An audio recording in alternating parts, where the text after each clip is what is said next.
Meus irmãos, nós temos exposto, pela graça do Senhor, esse texto tão maravilhoso da palavra em Gênesis, esse maravilhoso recomeço que o Senhor Deus aqui opera. E perceba que então, neste texto, menciona-se aquilo que é tão conhecido, aquele sinal nas nuvens que as crianças tanto ficam entretidas e ficam curiosas para saber como aquilo acontece. O arco que o Senhor Deus colocou nas nuvens. É bem provável que esse arco ele já existia antes desse momento em que Deus aqui está com Noé. O arco ele não é aqui um sinal, digamos que extraordinário. Ele é um fenômeno físico de fato. Nós sabemos hoje, pela graça de Deus, graças à inteligência que Deus deu ao homem, como isso acontece. A luz ela incide na água e pela forma como as moléculas elas se organizam. Então nós percebemos a reflexão dessa luz e ali todas as cores da luz branca estão separadinhas. E nós vemos essa maravilha que é o arco que Deus fez. Mas esse arco, ele tem um significado muito maior. Ele é colorido. Ele é multicolorido. Isso causa uma certa alegria, não é verdade? Diante de toda a humanidade. Mas esse arco, ele tem um significado muito mais profundo para a igreja. E é isso exatamente que queremos ver. Nós vemos aqui o Senhor Deus proferindo bênção. Esse arco ele tem a ver com a vida. E o Senhor Deus então primeiramente profere uma bênção a Noé e a sua família. A bênção da preservação da vida. Mas em segundo lugar, o Senhor ele mostra-nos o pacto da preservação da vida. E essas são as duas coisas que vemos nesse texto. A bênção da preservação da vida, em primeiro lugar, e o pacto da preservação da vida, em segundo lugar. Volte os seus olhos para o número 1 do capítulo, o verso número 1 do capítulo 9, veja o que diz a palavra do Senhor. Abençoou Deus a Noé e a seus filhos, e lhes disse: sede fecundos, multiplicai-vos, enchei a terra. Aqui perceba que o Senhor Deus, ele dá uma ordem, sede, mas na verdade isso aqui é uma bênção. É uma ordem, na verdade sendo uma bênção que o Senhor Deus dá a Noé e a humanidade. Aqui é um recomeço, você deve lembrar dessas palavras. O Senhor disse elas a Adão: sede fecundos, multiplicai-vos, enchei a terra. O Senhor Deus está recomeçando tudo, você lembra disso? Ele enviou o dilúvio, ele varreu da terra aqueles ímpios violentos. Só ficou Noé e a sua família pisando sobre um mundo renovado, sobre um mundo que, por um lado, foram sepultados aqueles homens, mas por outro, Noé vive e está pisando nele. E aqui nós vemos como o Senhor diz agora a Noé, e certamente Noé, conhecedor da palavra do Senhor, ele sabia o que isso significava. É um recomeço. Sede fecundos. É o recomeço da vida. O Senhor Deus renova tudo. Ele abençoa a Noé e a sua descendência com fertilidade. Aqui está a bênção da preservação da vida. A bênção da vida. É Deus quem dá, é Deus quem mantém a vida, a gestação, esse processo todo, não nós, de forma automática. Isso é maravilhoso. Perceba que o Senhor Deus, ao manter e preservar a vida, Ele não somente abençoa com a fertilidade, Ele abençoa agora ampliando o cardápio de Noé e sua descendência. Veja no verso número 2. Pavor e medo de vós virão sobre todos os animais da terra e sobre todas as aves dos céus.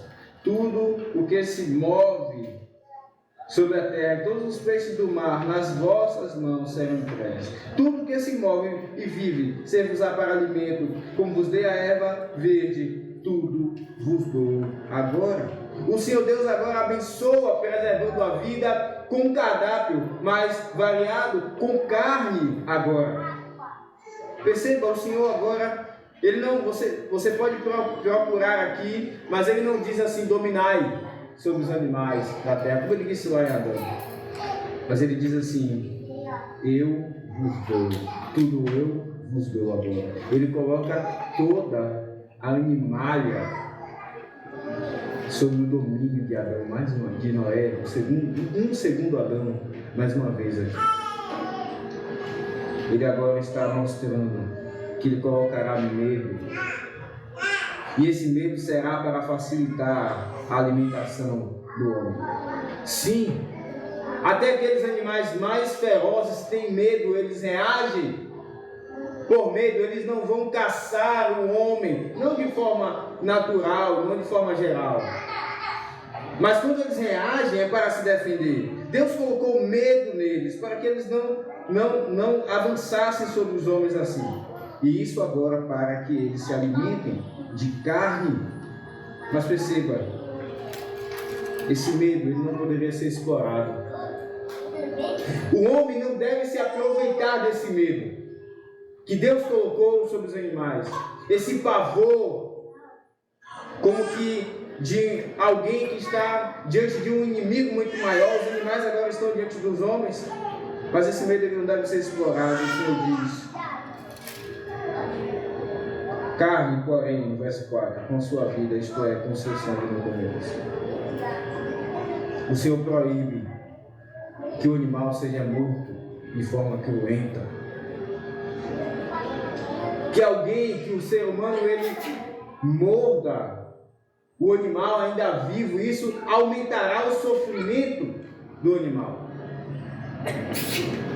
E nós vemos que inclusive os povos bárbaros faziam isso. Isso aumentava o sofrimento que Deus colocou sobre os animais. Nós vemos, meus irmãos, que por um lado o Senhor Deus coloca pavor para prover a vida, para preservar a vida, e não para que o homem, se aproveitando disso, ele seja perverso. A vida, inclusive dos animais, ela deve ser cuidada e respeitada. Mas perceba que uma vez que Deus avisa, uma vez que Deus abençoa, é Ele quem dá. Ele diz: eu tudo vos dou agora. Mais uma vez o Senhor se coloca diante de nós como aquele que está nos, de certa forma, colocando todo o alimento diante de nós, cuidando de nós, como um pai, como acabamos de cantar, com o seu cuidado paterno. É Ele que provê cada alimento, daqueles que mais gostamos, daqueles que não gostamos tanto. Ele nos dá a variedade de sabores. Ele diz: eu tudo vos dou agora. Eu vos dou também os animais e a carne. Vocês não devem comer com o seu sangue. Não significa que não possamos comer aquele churrasco com como alguns dizem, né? Com o boi ainda mugindo, ou seja, com aquela corzinha vermelha. Isso não é isso que o Senhor Deus está proibindo. Ele está proibindo que nós sejamos perversos. Mas percebam, uma vez que Ele é tão bom, Ele mantém a vida, Ele preserva a vida, Ele nos abençoa por todas essas coisas. Se nós nos mantivermos perversos e maldosos, o Senhor então traz uma maldição. E a Escritura, vez por outra, ela nos mostra como uma bênção implica numa maldição, e uma maldição numa bênção. O Senhor havia varrido a violência da terra. Mas se o homem ele continuar sendo violento, o Senhor Deus então traz aqui uma advertência. Ele diz: certamente requererei o vosso sangue, o sangue da vossa vida, de todo animal requererei, como também da mão do homem, sim, da mão do próximo, de cada um requererei a vida do homem. Se alguém derramar o sangue do homem, pelo homem se derramará o seu. porque Deus fez o homem segundo a imagem, a sua imagem. O Senhor nos mostra o valor da vida, isso começa pelos animais, sejam eles menores que sejam. Ele nos ameaça dizendo: se vocês derramarem, eu vou requerer. Aqui o Senhor Deus está se colocando como um juiz. Ele irá investigar o que aconteceu. E se vocês foram perversos, eu irei então punir. É interessante que Moisés está escrevendo isso. Aqueles que iriam receber a lei de forma mais detalhada. E a própria lei, ela prevê punição para aqueles que sejam perversos com os animais. Não a mesma punição do homem, nós já iremos falar disso. Aqui nos mostra o Senhor como Ele, de fato Ele é. Ele mantém a vida, Ele preserva a vida. E cada vida tem o seu valor. A Escritura pontua isso de forma maravilhosa. A vida dos animais tem um valor. E o homem não deve ser perverso, alimentando-se dele de forma cruenta, fazendo com que os animais morram de forma perversa, sendo que ele pode amenizar isso. Moisés está falando para aqueles que iriam receber a lei detalhada, iriam ver isso depois. Mas perceba, o Senhor mostra o valor da vida, ele avança para o valor da vida mais importante que existe na face da terra, a vida do ser humano. O Senhor nos mostra que a vida do animal, ela é inferior à vida do ser humano. E que coisa curiosa, porque nos nossos dias nós vemos uma inversão disso. Vemos tantas preocupações com os animais, sendo que os seres humanos são tão desprezados e tratados como um bicho. Muitas vezes, o Senhor Deus pontua o valor da vida e Ele chega à vida mais importante. Ele diz: eu vou requerer da vossa mão se vocês derramarem o sangue do homem. Ora, meus irmãos, o homem, seja ele qual for, o homem, seja ele qual for, ele é o portador da imagem de Deus. Seja ele qual for, o mais perverso, o mais homicida, aquele que mata a sangue frio, aquele que é covarde com mulheres e crianças, ele é um portador da imagem de Deus. E o Senhor está dizendo: se vocês derramarem o sangue do homem, eu requererei da vossa mão. Interessante que Deus havia varrido a violência da face da terra. Vocês lembram disso? O homem, ele, cada vez mais, o seu coração se tornou continuamente mau. Ele aumentava em maldade. A humanidade se tornou perversa, violenta. E Deus disse: o meu coração pesa. Noé, eu vou destruir. Eu vou banir. Mas Noé achou graça diante do Senhor. Fica Noé, seus filhos, suas famílias. E agora o Senhor Deus, uma vez que Ele renovou a terra, Ele sabe que o coração do homem continua o mesmo. Foi isso que Ele disse a Noé: não tornarei a amaldiçoar a terra por causa do homem, porque é mau o desígnio íntimo do homem, desde a sua mocidade. Ele sabe do potencial do coração do homem. E Ele coloca agora medidas para que essa violência não chegue a um tamanho descontrolado. É isso que Ele está fazendo. Eu mesmo vou requerer da vossa mão o sangue do homem, porque o homem é portador da imagem de Deus. Perceba de que forma Deus requer essa atitude violenta, o sangue da mão do homem. Nós lemos na liturgia: o Senhor Deus colocou o magistrado civil como ministro de Deus. É a mesma palavra usada para ministro do Evangelho. Ele colocou o magistrado civil para punir. Paulo diz: vocês querem receber louvor, temam a autoridade, vocês então serão louvados por ela. Mas se fizeres mal, vocês serão punidos. Perceba, o Senhor então instituiu, e através da humanidade, através do magistrado civil, que ele requer este sangue. É através do magistrado civil que ele requer esse sangue. E o motivo é simples. O sangue, a vida está no sangue. A vida está no sangue. E nós olhamos para a cruz e vemos que de fato a vida estava no sangue. A nossa vida estava naquele sangue que o Senhor Jesus derramou. A vida do pecador, o pior deles, e Paulo diz: eu sou o pior, estava naquele sangue que Cristo derramou, e é por isso que o homem não pode derramar o sangue do outro. É muito mais por isso.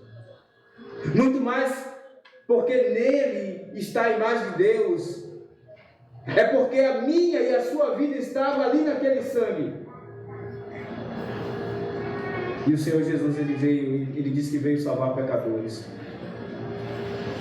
Paulo diz: eu sou o principal.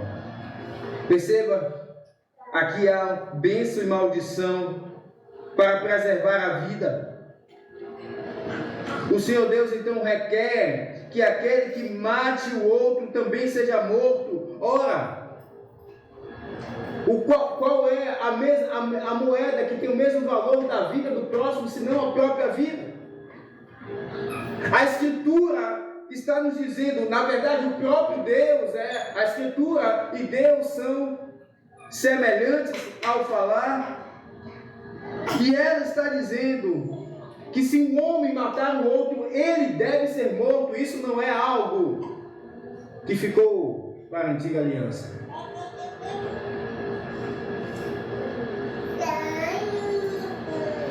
O que é curioso é que o motivo isso é para preservar a vida. É intrigante que aqueles que defendem tantos animais são os primeiros a defender o aborto, não é verdade? Eles parecem ser preservadores da vida, mas eles não se importam com a vida de fato. Eles não amam a vida como o Senhor ama. E a preservação da vida é o lastro da pena capital.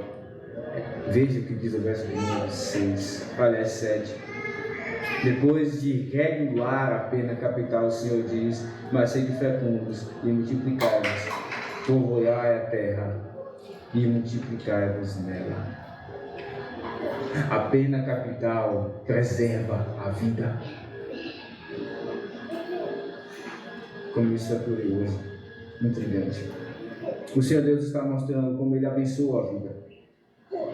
Nesse novo mundo, Ele abençoa preservando a vida. Mas não apenas isso, meus irmãos. Nós partimos para o segundo ponto desse sermão. E vemos como agora o Senhor institui um pacto para preservar essa vida. Veja como Deus, Ele de fato está interessado. Ele mantém a vida.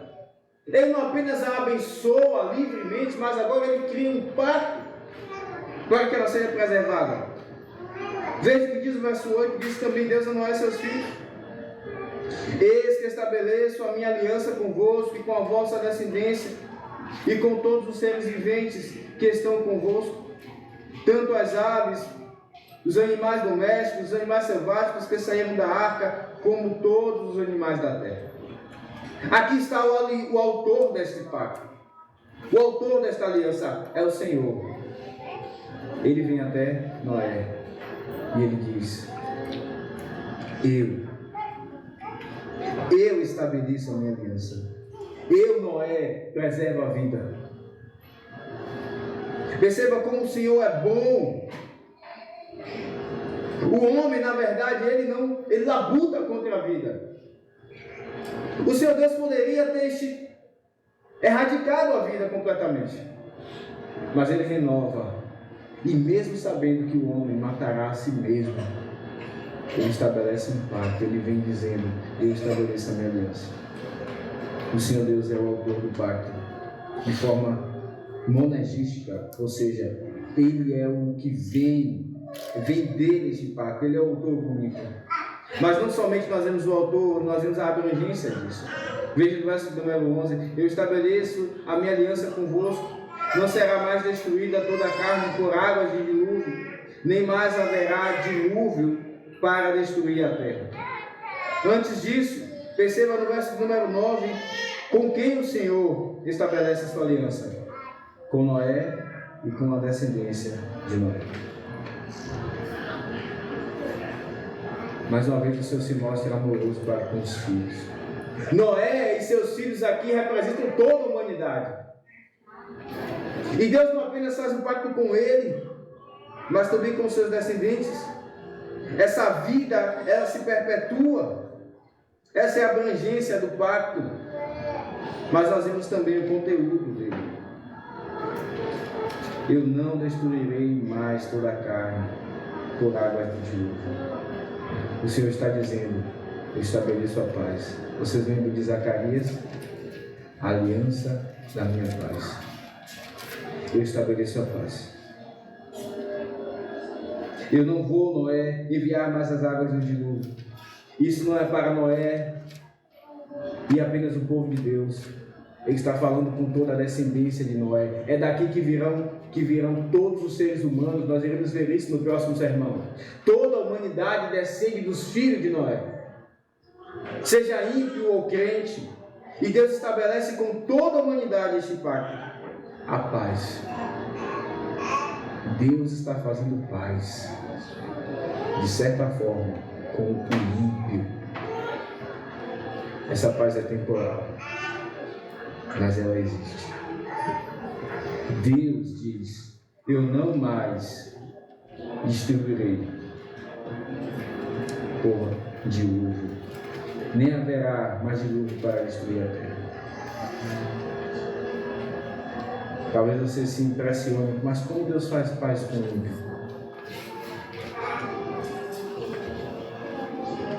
Ele escolheu não mais erradicar.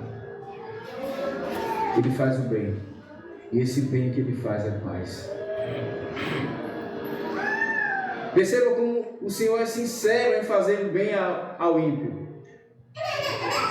Ele não faz com outras intenções, mas ele é sincero em estabelecer essa paz. É verdade que ela é temporária, mas ela existe.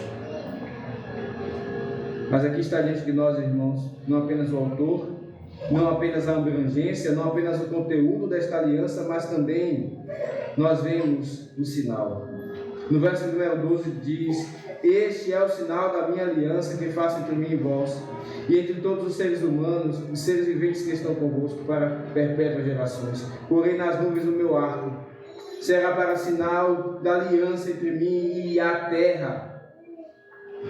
Será que quando eu trouxer nas nuvens sobre a terra, e nelas apareceu o arco, então me lembrarei da minha aliança, firmada entre mim e vós e todos os seres viventes e toda a carne. E as águas não mais se tornarão dilúvio para destruir toda a carne. O arco estará nas nuvens, vê-lo-ei, e me lembrarei da aliança eterna entre Deus e todos os seres viventes e toda a carne que há sobre a terra.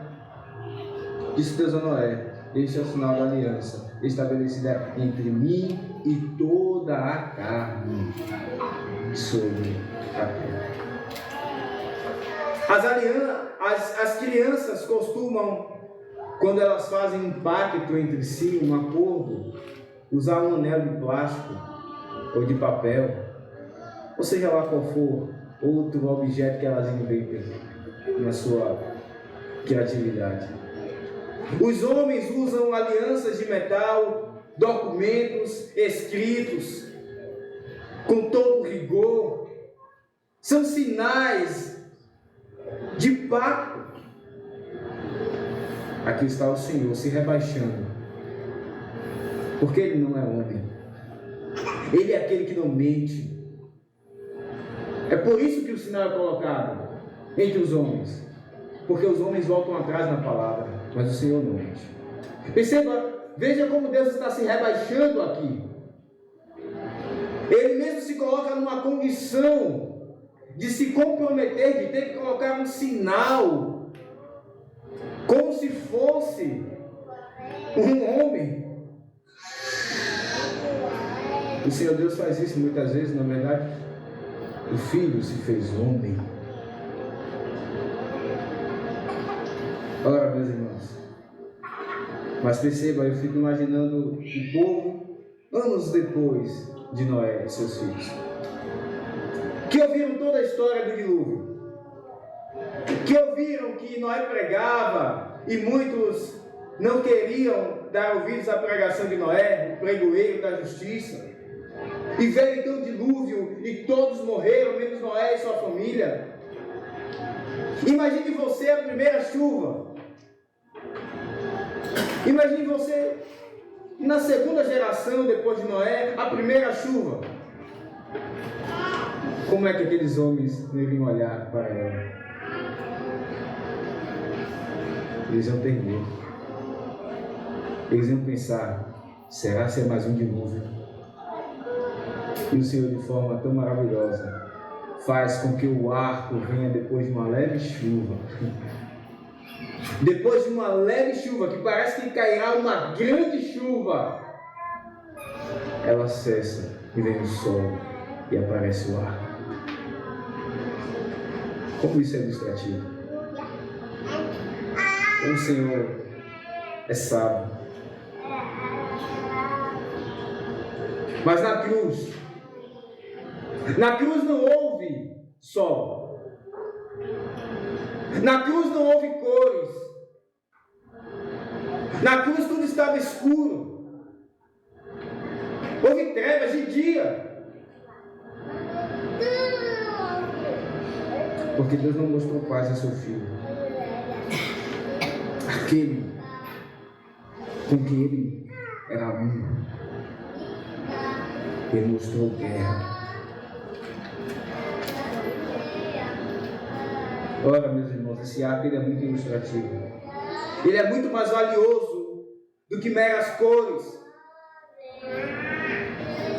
Ele é um arco. Um arco é um instrumento de guerra. Mas ele não tem flecha. Ele é um arco mostrando-nos como de fato a paz. Ele é um arco apontado para os céus, não para a terra. Isso nos lembra como de fato o Senhor quis, o Senhor escolheu mirar no seu próprio filho. E naquele dia ele atirou todas as suas setas inflamadas de ira, por causa do meu e do seu pecado, por causa das nossas faltas de domínio próprio, por causa de todos os nossos pecados. É interessante, na verdade é revoltante como hoje esse arco é usado em nossos dias. Usado para defender a união de duas pessoas do mesmo sexo. Como distorce tudo isso? Como faz esquecer e apaga essa bendita mensagem? Não é só revoltante, mas é também intrigante, porque a união de duas pessoas do mesmo sexo não irá preservar a vida. Pelo contrário, se for levado às últimas consequências, não haverá mais homem na face da terra. Como isso insulta a Deus. Mas o Senhor proclama paz quando houver frio e calor. Ele proclama paz. Meus irmãos, eu quero finalizar esse sermão abrindo lá no texto de Romanos 8. E depois nós vamos passar para as aplicações. Romanos 8, verso número 22. Diz o texto da palavra do Senhor: porque sabemos que toda a criação, a um só tempo, geme e suporta angústias até agora. E não somente ela, mas também nós que temos as primícias do Espírito, igualmente gememos em nosso íntimo, aguardando a adoção de filhos, a redenção do nosso corpo.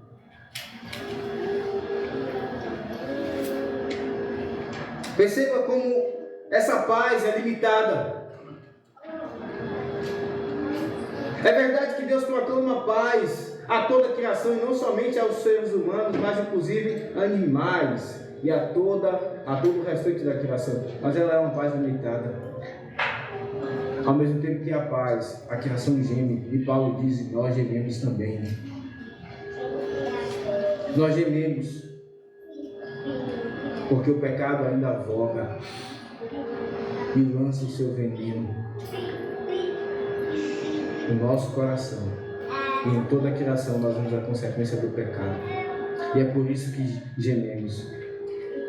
Perceba como é inútil ao homem ele se contentar com essa paz.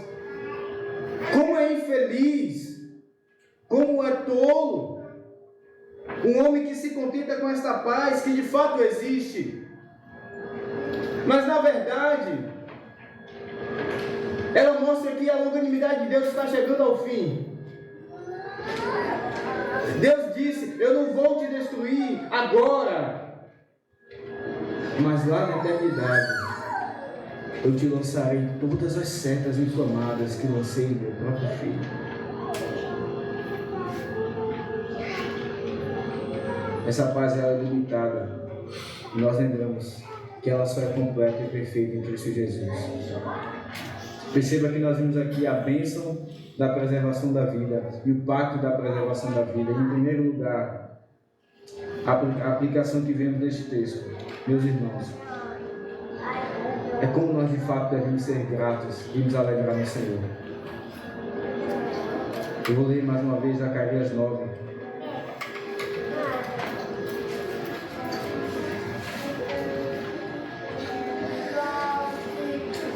No verso de número 14, o Senhor diz, o Senhor será visto sobre os filhos de Sião, e as suas festas sairão como relâmpago. O Senhor fará soar a trombeta, irá com os redemoinhos do sul. O Senhor dos exércitos os protegerá. Eles devorarão os fundibulares, os pisarão. Também beberão eles o sangue como vinho. Encher-se-ão como bacia do sacrifício, ficarão ensopados como os cantos do altar. No verso de número... Num dos versos aqui, eu agora não estou encontrando. O Senhor fala exatamente da aliança da minha paz. E mostra como ele irá destruir os inimigos do seu povo. Mas essa paz, ela será perpétua e para sempre. Meus irmãos, como nós devemos nos alegrar com isso?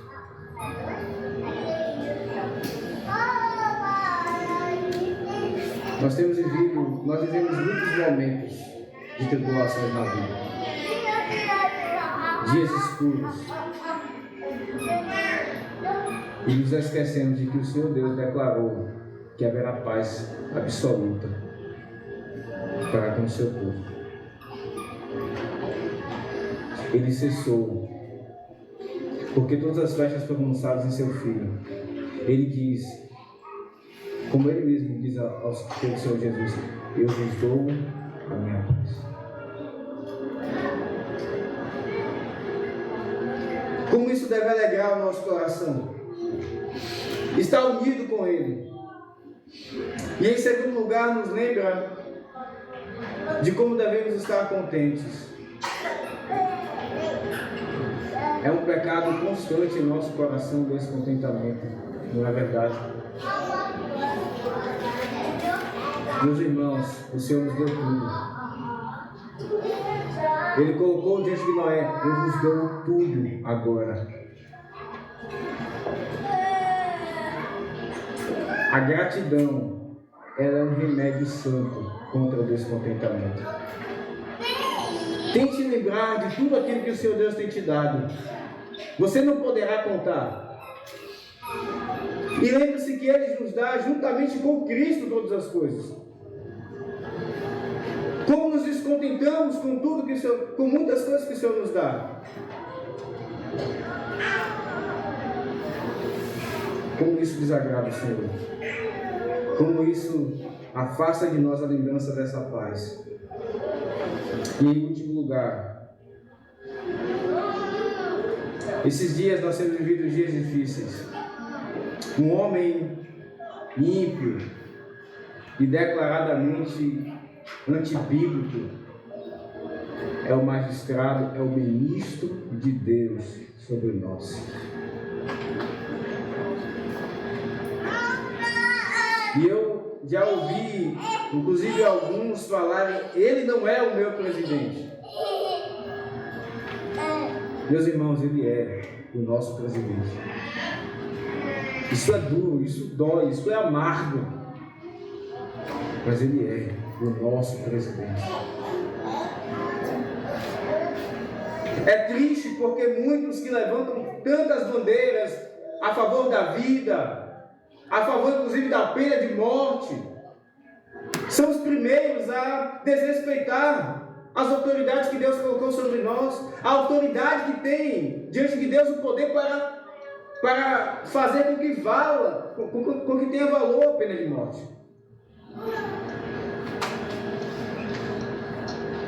Nós devemos honrar e lembrar que Ele e todos os que concordam com Ele são portadores da imagem de Deus.